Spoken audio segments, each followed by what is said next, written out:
रेखा, बरखा और माला तीनों बहनें दूसरे गांव मेले में घूमने गईं। रास्ते में तीनों को प्यास लगी तो एक बड़े खेत के पास रुक गई। वो सामने कोई कुटिया दिखाई दे रही है। मुझे लगता है वहाँ कोई कुआं या तालाब जरूर होगा। चलो चलकर देखते हैं। तीनों बहनें उस खेत में जाती हैं। वहाँ पर एक कुआं था। तीनों जैसे ही पानी पीने लगती हैं, अचानक उन्हें किसी के कराहने की आवाज आती है। मुझे थोड़ा पानी पिला दो। मैं कुएं से पानी नहीं खींच सकती क्योंकि मैं गर्भवती हूँ। मेरे पति भोजन की तलाश में गए हैं। उन्हें आने में बहुत देर हो गई, नहीं तो वो मेरे लिए कुएं से पानी खींचकर भर देते। अरे, जब शरीर संभाला ही नहीं जाता तो गर्भवती क्यों होती हो? देखो तो कितना बड़ा पेट लटकाए बैठी हो। वही तो, जब खुद से कोई काम नहीं किया जाता तो गर्भवती होने की जरूरत क्या है? रेखा दीदी, बरखा दीदी, मुझे तो हंसी आ रही है। इतना मोटा पेट लेकर भला कौन रह सकता है? मैं तो कभी भी गर्भवती ना हूँ। मुझे तो ऐसा मोटा पेट और शरीर लेकर रहा ही नहीं जाएगा। चलो ना दीदी, इस औरत पर क्या ध्यान देना। हम कुएं से पानी पीते हैं ना। हाँ, चलो चलते हैं। हम क्या इसके नौकर हैं जो पहले इसके लिए पानी लाएंगे? हम खुद पानी पियेंगे। हमें बहुत प्यास लगी है। औरत दर्द से कराह रही थी। उसे प्यास भी लगी थी, पर तीनों बहनों ने उस औरत पर कोई तरस नहीं खाया। तभी उस औरत का पति, जो कि एक ऋषि था, और वो आ जाता है। खबरदार, जो कुएं से पानी भी पिया। तुमने मेरी पत्नी का मजाक उड़ाया है। विपदा के समय उसकी मदद नहीं की। एक गर्भवती स्त्री को दर्द से कराहते हुए देखकर भी तुम्हें जरा सी दया नहीं आई। मैं तुम तीनों को श्राप देता हूँ कि तुम तीनों अभी के अभी गर्भवती हो जाओगी। तभी तुम्हें पता चलेगा कि एक गर्भवती स्त्री की तकलीफ क्या होती है। वो ऋषि क्रोध में आकर तीनों बहनों को श्राप दे देता है। तीनों रोती हुई घर आ जाती हैं और सारी बात अपने भाई महेंद्र को बताती हैं। महेंद्र उन ऋषि और उनकी पत्नी को ढूंढता है, पर वहाँ खेत में अब उनकी कुटिया नहीं थी।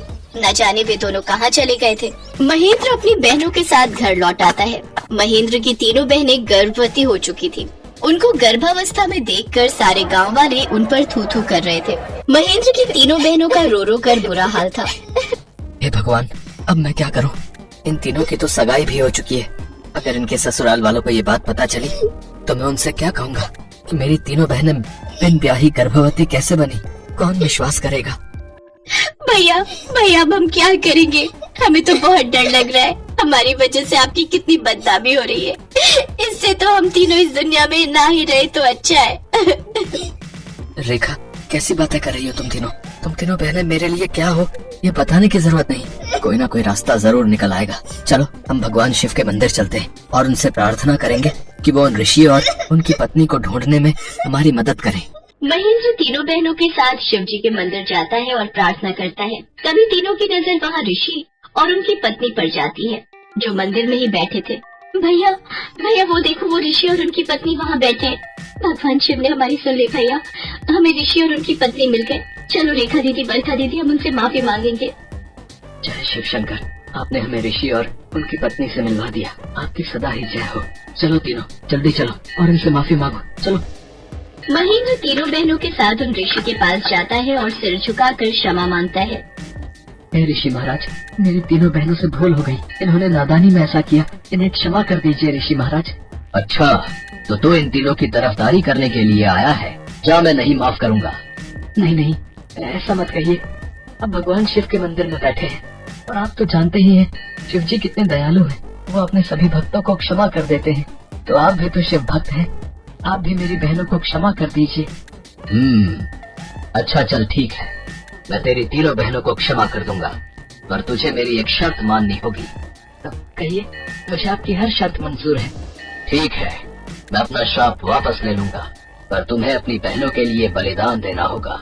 तुम आजीवन विवाह नहीं करोगे, अविवाहित रहोगे। बोलो, क्या तुम करने को तैयार हो? हाँ, मुझे ये शर्त मंजूर है। नहीं, पर हमें नहीं। अगर हमारा भाई आजीवन अविवाहित रहेगा तो हम तीनों बहनें भी कभी शादी नहीं करेंगे। हम तीनों बहनें अपनी जान दे देंगे। ऋषि महाराज, अगर आप ये शर्त रखेंगे तो हम तीनों बहनें इस दुनिया में जीवित ही नहीं रहेंगे। तीनों बहनों और भाई का प्यार देखकर ऋषि को उन पर दया आ गई और उन्होंने अपना श्राप वापस ले लिया। परंतु याद रहे, आज के बाद कभी भी किसी संकट में पड़े असहाय व्यक्ति का मजाक मत उड़ाना। महेंद्र की तीनों बहनें वादा करती हैं कि वो ऐसा कभी नहीं करेंगे। तीनों फिर से पहले वाली अवस्था में आ जाती हैं और महेंद्र अपनी बहनों को लेकर खुशी खुशी घर लौट आता है।